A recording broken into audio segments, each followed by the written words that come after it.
men opaman. Nima bo'lgan taqdirda ham opaman.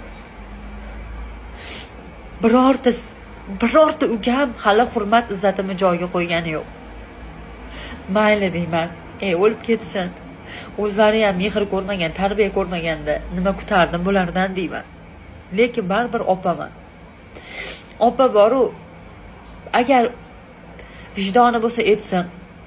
Onam manchalik kuyunganmikin shular uchun.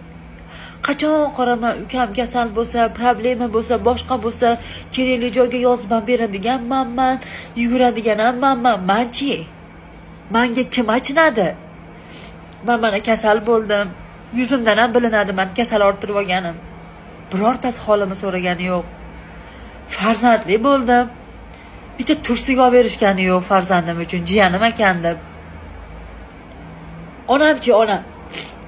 Erga tegib men ketdim. Chet el yurdim. Mashqaradi-yu bolamni deb biror marta mehr berib boshimni silagani yo'q.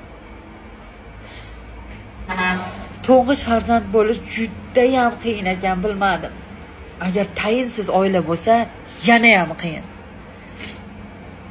Ha, men tan olaman. Namunali insonlarning farzandi emasman. Katta ham gapirmayman. O'zim ham farzand o'stiryapman. Lekin bilib qo'yinglar. Juda ham qiyin farzandga. Agar ota-ona sizlar mehr bermasanglar farzandingizga, kelajakda faqat pantiydi. Mehr berganga mehr ham qaytara olmaydi. Xullas, opa bo'lish juda ham qiyin ekan. Agar ukalaring nonko'r, noshukur bo'lsa,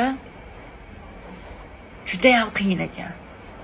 Bolaligimdan balkoni bor uylarda yashashni orzu qildim, yasha olmadim. Chunki ota-onam biz uchun hech narsaga harakat qilmagan.